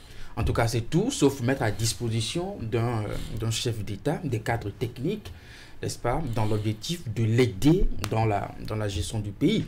Les partis politiques sont mouvements de personnes qui s'organisent, qui animent la vie politique et qui vont à la recherche, n'est-ce pas, du pouvoir. Et donc, je pense que c'est ce qui est un peu gênant dans cette compréhension, dans cette décision de la Cour, que des citoyens qui peut-être ont pris le temps de leur carrière à l'université, de se faire expert dans un domaine, de se faire technicien dans un domaine, et qui, à la limite, ont peut-être refusé d'être partisans dans une formation politique pour garder leur nature de scientifique, de chercheur, de technicien dans un domaine, qu'on les demande aujourd'hui d'être forcément membres d'un parti politique pour accéder à un poste au sommet de l'État. Cela peut amener, n'est-ce pas, nos cadres qui, visiblement, n'ont peut-être pas envie de faire de la politique, à se poser des questions. Finalement, bon, qu'est-ce qu'on attend finalement de moi, voyez-vous? Et donc, c'est là se trouve véritablement le problème. Et je pense que pour nos concitoyens qui ont saisi la Cour, ils ont parlé de rupture d'égalité, de discrimination, n'est-ce pas, entre citoyens qui peut-être voudraient quand même aussi, dans une certaine mesure, en tenant compte de leur profil de technicien, de cadre, voudraient aussi être parmi les ministres conseillers à partir de l'instant où c'est un poste d'État public, n'est-ce pas? Après, nous savons que dans les démocraties comme la nôtre, tout le pouvoir qu'on accorde à un chef d'État, voilà, il est maître des cieux et de la terre. Il peut à la limite choisir qui il veut, n'est-ce pas, pour sa gouvernance. Il peut décider du jour au lendemain que le gamin qui est peut-être à peine âgé soit peut-être quelque chose dans la République. Et on ne lui en voudra pas. Mais aller jusqu'à, comment on dit, créer un cadre juridique dans un test, cela peut soulever des interrogations. Franck? Oui. Moi, je pense que dans l'un ou l'autre cas, si Patrice Talon ne prenait pas ce décret, ou si on n'allait pas devant la Cour et tout, rien ne prouve que si Patrice Talon veut nommer des ministres, qu'il irait les nommer dans les cadres à l'université. Ceux qui sont aujourd'hui au gouvernement, en dehors des hauts fonctionnaires de l'État, où on sait que, par exemple, pour être préfet, il faut avoir fait peut-être un niveau de l'administration. Enfin, la formation, elle est déjà connue. Pour être, il faut un diplomate, un ambassadeur, ainsi de suite, il y a des profils types qui sont déjà tracés. Pour un ministre, on a vu un vétérinaire qui est devenu ministre de la Sécurité. On a vu quelqu'un d'autre d'une formation qui est devenu... Il est allé même à la Sénat. Voilà. Et donc, rien, même si on ne prenait pas... Il a même dit que lui n'est pas chargé de... Oui, à un moment donné... Il a même été ministre de l'énergie. Oui, que lui n'est pas chargé de ressources humaines et que les questions qui sont à ça, lui s'est élevé seulement les bœufs. Vous allez poser des questions. Moi, dans certaines confidences qu'on m'a faites, on m'a dit, pour nommer un ministre, par exemple, le chef de l'État aurait pris, je n'ai pas vérifié puisque j'en ai pas discuté avec Patrice Talon, aurait pris à témoin certains proches du monsieur pour dire, je veux le nommer, mais c'est vous qui êtes, en tout cas, c'est vous qui allez répondre si éventuellement. Ça, c'est ce qu'on m'a dit. Et c'est une façon politique de gérer un peu les choses au sommet de l'État. Parce que vous voulez le nommer et vous voulez qu'il travaille et qu'il soit en griffe un peu fidèle et tout ça là. Vous prenez des garde-fous. Donc si on ne prenait pas ce décret, je pense que Patrice Talon peut bel et bien nommer des ministres conseillers dans le rang des politiques et rien que dans le rang des partis politiques qui soutiennent ces actions. Et à mon avis, lorsqu'il prend le décret, c'est pour éviter un peu l'amalgame. C'est-à-dire que nous avons déjà des ministres. Et cette terminologie, on n'y est pas habitué. Donc, c'est pour clarifier davantage le concept de conseiller, ministre conseiller. Mais est-ce qu'on a besoin de dire qu'il doit provenir des partis politiques? On n'a pas besoin. Si on veut clarifier, on clarifie. On fait le recours à Larousse ou bien, je ne sais pas moi, à un auditionnaire. Et puis, bon, voilà, tout le monde comprend tranquillement. Nous sommes en politique et William l'a si bien dit. Aucun chef de l'État n'ira nommer un opposant, par exemple, pour dire « Viens, on va gérer », à moins que ce soit sur des accords purement politiques. Donc, pour éviter, à mon avis, et surtout pour définir les attributions et les missions de ces ministres conseillers, je pense que le décret était à mon avis, important. On est d'accord, je reviens toujours sur le principe d'équilibre. Quand nous prenons les membres du gouvernement, mais les partis politiques, on les a quand même bien contentés dans une certaine large mesure. Excepté la ministre de l'Enseignement supérieur, que je ne vois pas trop sur le champ politique. Excepté le ministre... Le cadre de vie aussi. Ah, ils sont nombreux, hein. Aurélie Adam sous les Oumarou, Benoît Elle est BR. Qui n'était pas politique de souche. Oui, non, mais pas de souche. Sinon, ils sont très nombreux à ne pas avoir casquette politique. Aujourd'hui, le fait est que si on doit catégoriser les membres du gouvernement, vous en avez une majorité, n'est-ce pas, qui appartiennent déjà à des formations politiques. Qu'on en rajoute encore en tant que ministre et conseiller, bon, moi, je dis que... Mais la gestion de la cité est dévolue à des acteurs politiques. Ça, c'est clair, non, Eric? Mais pas seulement que la politique. Mais vous faites quoi de nos experts? Vous faites quoi de nos techniciens qui sont là matin, midi, soir à travailler, à produire des réflexions? Non, mais dans le ministère, Eric, ne me dites pas que c'est le ministre qui se tape tout le lot du travail. Non, je parle du statut. Il y a les cas techniques qui entourent le ministre et qui font le travail. Lui joue un rôle de coordination. Même s'il est aviateur, je ne sais quoi, s'il est un maçon en griffe qu'on prend ministre, c'est qu'il a des cadres qui sont à des directions centrales. Il y a des cadres techniques qui sont là et qui font le travail. Lui, il a un œil et il s'assure de ce que tout ce qui est fait au niveau du ministère est en corrélation, en adéquation avec la politique générale du gouvernement. Mais il a fini par être membre d'une formation politique. Je pars de la précision de ce décret qui demande à ce que, pour être ministre conseiller, il faut avoir été proposé par une formation politique. Ça veut dire que si Patrice Talon doit choisir 10 ministres conseillers, les 10 ministres conseillers, n'est-ce pas, sont d'office membres d'une formation politique. Cela en rajoute à l'effectif des membres du gouvernement qui sont déjà aussi des acteurs politiques de ces formations politiques de la mouvance et non de l'opposition. Vous en avez qui sont UPR, vous en avez qui sont BR, 4, 3, déjà. Donc je me dis, finalement, on accorde tout, finalement, aux partis politiques. Et c'est là, je pense que les citoyens qui ont saisi la Cour voudraient attirer l'attention de la Cour à faire la part des choses. Si tant est que on veut vraiment faire la promotion des cadres nouveaux des formations politiques, on n'aurait pas besoin de prendre de décret. Écoutez, si demain Patrice Talon nomme tel cadre d'une formation politique à un poste, le problème ne se poserait pas. Il est libre de nommer qui il veut, que ce soit du camp de l'opposition de la mouvance. Mais qu'est-ce que ça peut apporter je dois dire, à son équipe actuellement de façon efficace dans la mise en œuvre justement de son PAG aujourd'hui? On a vu des ministres qui sont quand même restés longtemps au poste. Il y en a qui sont restés là depuis 2016, ma foi, qui sont inamovibles, avec des résultats qu'on connaît. En tout cas, s'ils sont là, c'est parce qu'ils répondent en tout cas aux aspirations, aux attentes de Patrice Talon. Donc, ils sont efficaces et donc très efficaces. Alors, s'ils sont efficaces et très efficaces, pourquoi est-ce qu'on veut encore leur adjoindre des conseillers ministres, des ministres conseillers ou des conseillers, je ne sais pas trop quoi? Comment est-ce qu'on a fait la formule? J'irai plus loin. Vous avez entendu le chef de l'État dire qu'on ne change pas une équipe qui gagne. Ça veut dire que cette équipe, a priori, ou selon le chef de l'État, est une équipe qui fait tellement bien son travail. Moi, je ne vois pas le schéma comme une manière d'améliorer la gestion. Il faut regarder un peu la période dans laquelle cette nomination intervient. C'est une nomination qui intervient à moins de 2 ans de la fin du mandat. Et quand on regarde la manière dont c'est consolidé, on se dit qu'il y a une teinte mélangée de remerciements et aussi de mainmise sur les partis acquis à la cause du président de la République. Même le remerciement, pourquoi? Il y a beaucoup qui sont là, qui ont travaillé, peut-être depuis la première heure, pour l'avènement du régime de la rupture, sinon précisément de l'arrivée de Patrice Talon au pouvoir, et qui pendant longtemps se sentent un peu frustrés et qui se disent, nous sommes là, nous l'avons accompagné, nous avons travaillé dans les coulisses, nous avons fait beaucoup de choses, mais jusque-là, nous n'avons pas reçu notre teinte de remerciement. Donc, il y a une manière de dire, je veux vous contenter, mais qui? Parce qu'ils sont nombreux.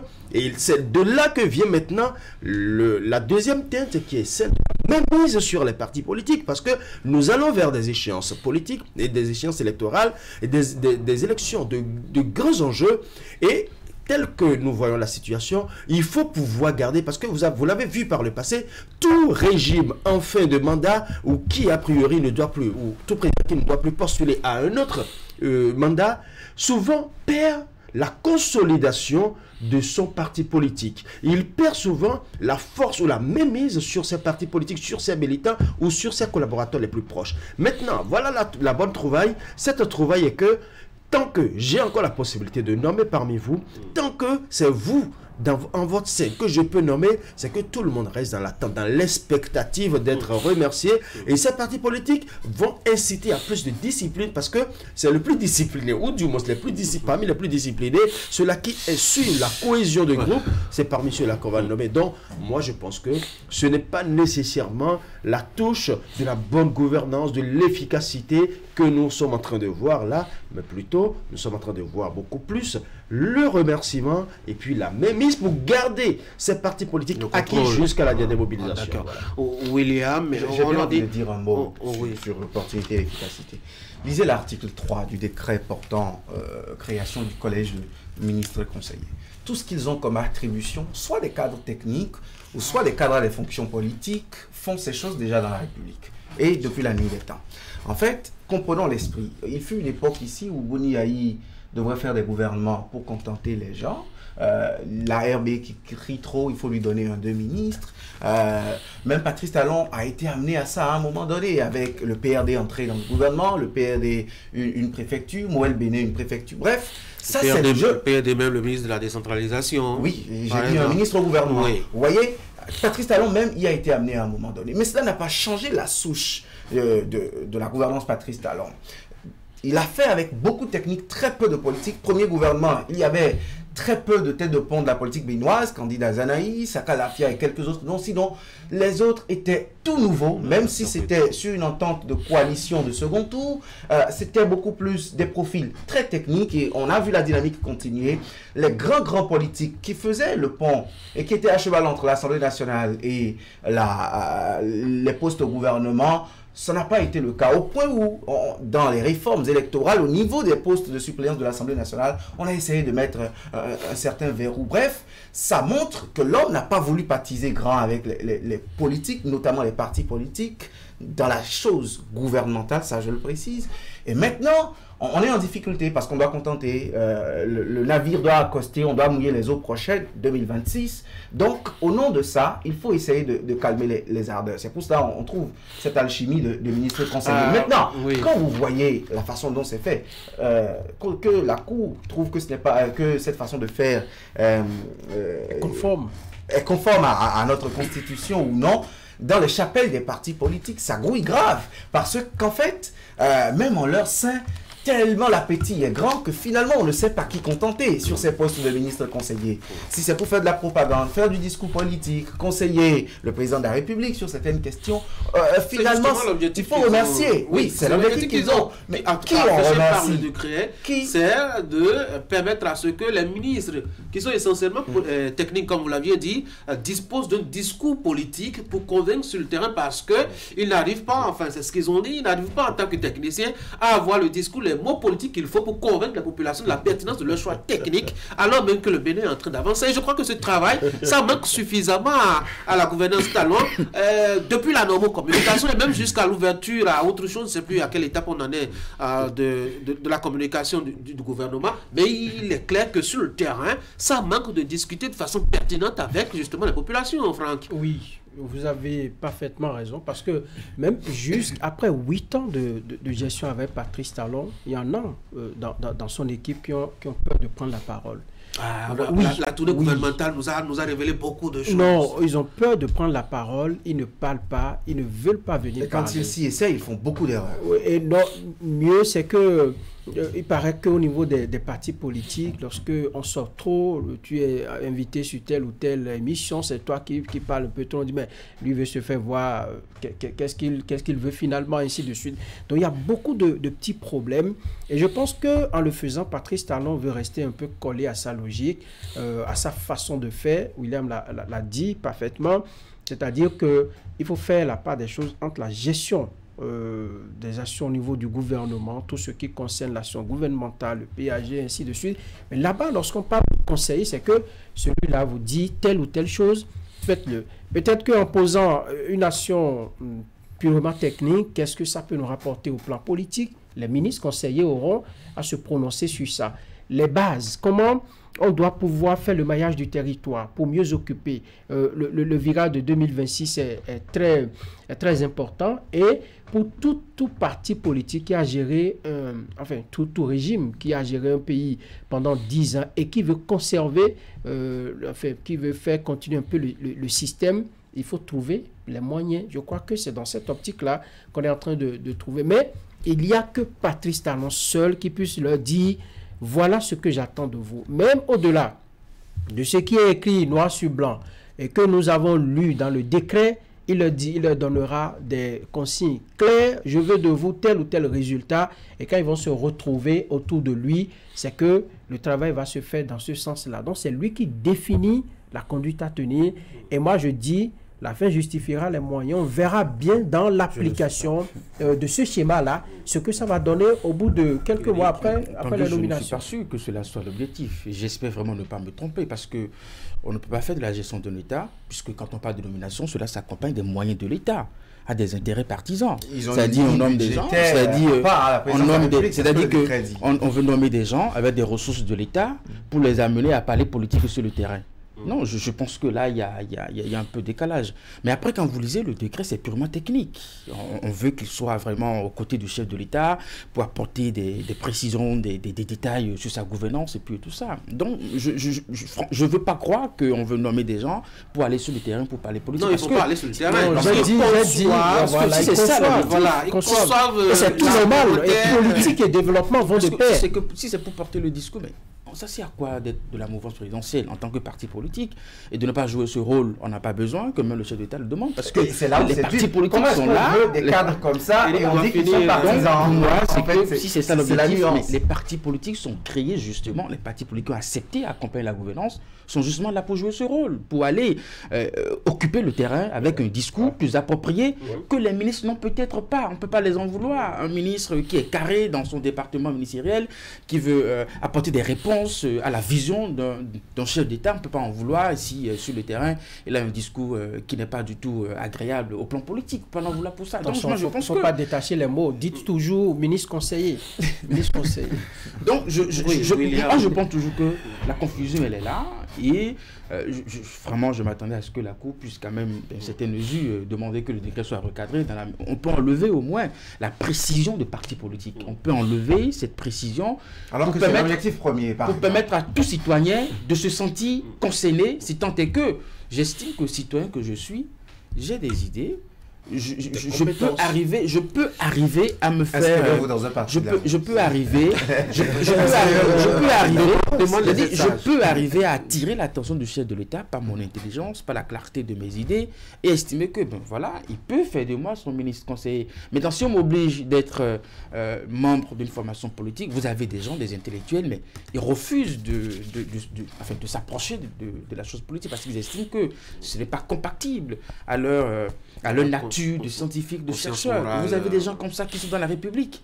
C'est tout ce qui montre qu'on ne cherche pas forcément en premier l'esprit, l'expertise et l'esprit, l'intelligence vive de ces personnes, mais plutôt leur casquette politique. Parce que si tant est que la réforme du système partisan était une si grosse réussite, dans l'antre des partis politiques, il y aurait ces cercles de réflexion un peu comme ça se voit ailleurs.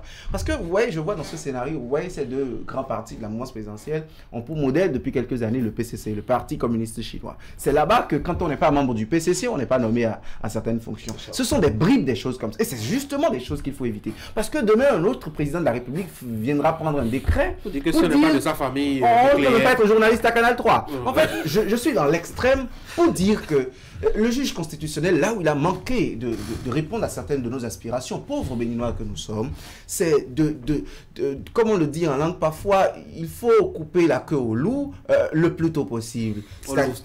Vous dites Au louveteau, voilà, depuis qu'il est déjà, voilà, c'est un homme de lettres, depuis qu'il est déjà encore un petit animal en fait. Sinon quand il va devenir un véritable loup, ce serait difficile à gérer. Et c'est tout l'esprit de cette réforme. On ne refuse pas à un gouvernement de tenter des partis politiques. Mais on contente des partis politiques dans les règles de la République, avec minutie. Presque tous les ministres dits techniques qui sont venus sont membres d'une ou de l'autre des formations politiques. Même des amis que nous avons, qui ont été nommés conseillers techniques ou je ne sais quoi, 3-4 mois après, vous les voyez en meeting avec leur responsable de parti, et après, ils abordent les couleurs des partis. On ne leur a jamais fait de procès pour ça. Cette dynamique, je trouve qu'elle est légèrement déguisée, mais elle est meilleure que de prendre un stylo, d'écrire dans une république qu'il faut être membre et partisan d'une formation politique pour avoir certains privilèges de la République, alors que ces fonctions sont données à des gens avec d'autres privilèges, d'autres avantages de l'État public. On va finir. Vous savez, dans les partis politiques, il y a déjà assez de compétences. Il y a des compétences, il y a des scientifiques. Et vous, quand vous prenez un parti politique, il y a beaucoup qui ont des compétences bien avérées. Attendez, il y a des compétences dans divers domaines, dans divers secteurs d'activité. Si éventuellement le chef de l'État estime que là où il est actuellement, il a besoin de certaines compétences, je pense que il peut à tout moment les nommer sans nécessairement passer par ce créneau. Et il a aussi la possibilité d'avoir des conseillers techniques. Et ces conseillers techniques sont à la présidence et travaillent avec lui. Donc ça veut dire qu'il a plusieurs canaux pour pouvoir les nommer. Mais maintenant, quand on vient maintenant instituer un ministre, un poste de ministre conseiller, pour pouvoir nommer dans ces partis politiques, il y a deux choses qu'il faut lire entre les lignes. La première chose, c'est qu'on veut se dire, là, vous qui êtes là, tant que vous serez sage, on va vous nommer. Deuxième chose, vous qui voulez être nommé, allez dans les partis politiques, de la mouvance, s'il vous plaît. C'est la simple lecture à faire. Mais au plan politique, il y a peut-être un raccourci. Quand vous échangez avec des gens, mais nous sommes fatigués de ces mêmes personnes qui sont ministres depuis 2007. Nous aussi, nous avons envie d'être nommés. C'est ça. Oui, mais ça, vous entendez ça. Ça murmure aussi. Mais les gens sont frustrés du fait que du fait les élections, les mêmes personnes ne sont pas. Non, mais des gens vous disent pas l'équipe qui gagne. Même batailler et travailler pour l'avènement de Patrice Talon. Mais nous sommes là, on n'est ni directeur, on n'est rien du tout. Et donc vous en avez qui sont de la mouvance, mais qui attendent que d'autres descendent, puisque d'autres... Même pour être ministre conseiller, la bataille qu'ils ont à faire, c'est énorme. Bon, là, il doit pouvoir négocier avec les partis. Tanguy, même si on fait les postes ministériels à la taille du Parlement congolais, par exemple, on ne peut pas contenter tout le monde. Là-bas, je crois qu'il doit être 400 ou 500 députés par là. On crée des postes ministériels à la hauteur de 500 personnes. On ne sera jamais contenté. Parce que le nombre de contents sera moindre. C'est pas évident. C'est pas évident. Plus vous accueillez, des gens voudront aller, c'est gros. Ça me fait penser à un monsieur qu'on voudrait solliciter pour l'émission. Et il dit non, allez-y voir ceux qui sont nommés. Nous sommes là, on ne nous occupe pas. Donc, ils vont parler. À la frustration. Voilà, la frustration. Voilà. Moi, ce qui me dérange, c'est qu'on a déjà créé beaucoup de milliards qu'on offre aux partis politiques, dont le rôle est justement soit de dire le contraire de ce que le gouvernement dit, ou bien de soutenir. Donc, ils ont déjà beaucoup de milliards pour faire ça, ils ne font pas ça. Maintenant, on veut piocher parmi eux d'autres personnes qu'on va payer encore au nom de la République. La confiance. Lorsque vous nommez votre frère, c'est quelqu'un qui parle le même langage. Payer encore pour le travail que leur parti politique devrait en principe faire et qu'il n'a jamais fait originellement. Moi, je pense sérieusement qu'on a un souci véritablement avec avec, mais la Cour dit que c'est bon. Donc, bon, c'est vrai. La Cour a dit c'est bon, donc on se tait. Il est 8h47. J'avais prévu qu'on parle de ces deux émissaires spéciaux pour nous aider à mieux nous entendre, avec nos frères du Nord, du Bénin, notamment du Niger, je veux dire. Nicéphore de donner Soglou et Patrice. Il y a eu deux émissaires très spéciaux. Oui, deux émissaires très spéciaux. Boriaï et Nicéphore Soglou envoyés. En tout cas, ils doivent partir aujourd'hui discuter avec les militaires à Niamey. Oui, Eric. Je suis pressé de voir les photos. C'est sûr que le président Nicéphore dans son agbada, pareil pour Yahibouni dans son bazin. Ça va mieux coller à la culture. Oui, voilà. On vient là-dessus demain. Je propose, ce serait même le temps de voir un peu quels sont les premiers échos qu'on aura de là-bas, quels pourraient être justement nos espoirs, en tout cas par rapport à l'issue que ça pourrait avoir sur les rapports entre le Bénin et le Niger. Les gars, merci beaucoup. Je vous souhaite de passer une très bonne journée. Mesdames et messieurs, si vous n'avez pas suivi l'actualité il y a 7 jours, ou depuis 7 jours, Bénin, c'est l'occasion de vous rattraper. Idriss Boukari vous y aide avec sa réalisation de tous les lundis matins. C'est une compilation d'images et de propos sur 6 minutes environ. Juste après, vous aurez justement le générique de fin de cette émission. C'est pourquoi moi, je vous souhaite de passer une très bonne journée. Et surtout de vous appeler à être fidèle à Canal 3 Bénin. À demain.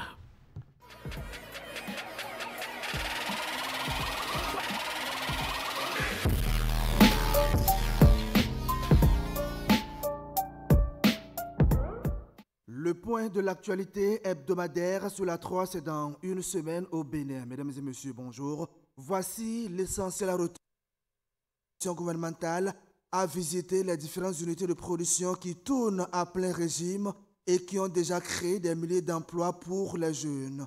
Ablaye Biochane a effectué cette visite pour s'enquérir de l'évolution de la zone et aussi prendre connaissance des éventuelles difficultés auxquelles sont confrontées les structures ayant en charge l'opérationnalisation du projet.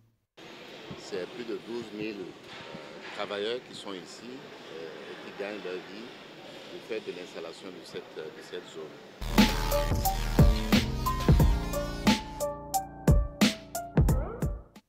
Au port autonome de Cotonou, il est désormais possible de mesurer et d'analyser la qualité de l'air, et ce grâce à la mise en place d'un système sur la plateforme portuaire et environ. À cet effet, 17 capteurs et 7 jauges ON ont été installés un peu partout au port de Cotonou et environ afin de déceler le niveau de pollution, notamment de mesurer et d'analyser la qualité de l'air dans cette zone en vue d'œuvrer à y mettre fin.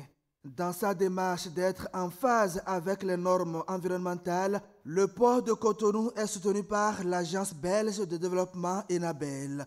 L'objectif, selon le responsable de AirScan, structure spécialisée dans la mesure et l'amélioration de la qualité de l'air, est de concilier écologie, environnement et santé à cause de la proximité du port avec la ville.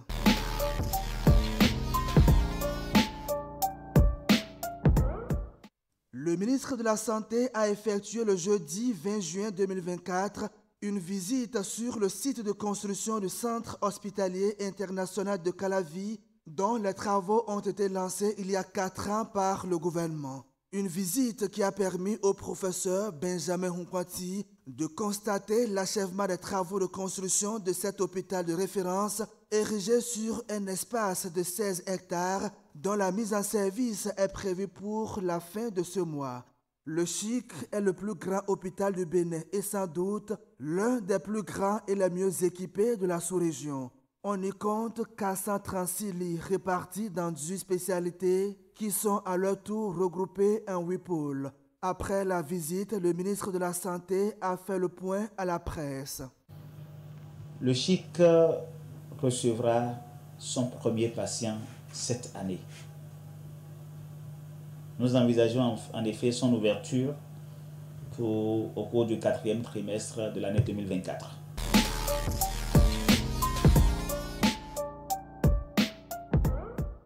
La communauté internationale a célébré le jeudi 20 juin 2024 la Journée mondiale des réfugiés. Le thème retenu pour cette édition est « Solidarité avec les réfugiés ». À cette occasion et sacrifiant à la tradition, le ministre de l'Intérieur et de la Sécurité publique a délivré un message à la population et à tous les réfugiés vivant en République du Bénin. Alassane Seydou a rappelé les nouveaux engagements pris par le gouvernement au profit des réfugiés pour la période 2024-2027. Il s'agit de renforcer les capacités d'hébergement de 2000 familles d'accueil, de garantir la prise en charge assurantielle non discriminatoire pour 3000 réfugiés dans la formation sanitaire et assurer l'accès à l'éducation à 5000 enfants réfugiés.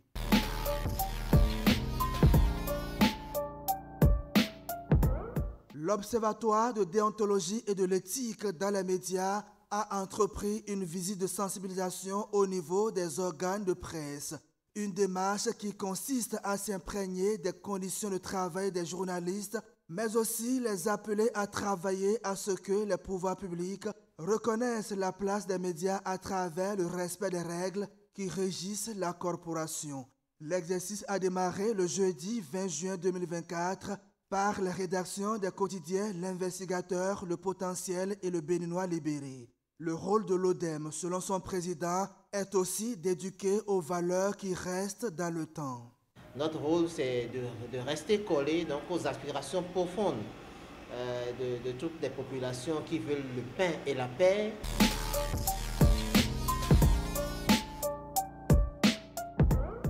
Ainsi se résument les faits ayant marqué la semaine écoulée. Merci de votre aimable attention. À lundi prochain pour un autre point de l'actualité hebdomadaire.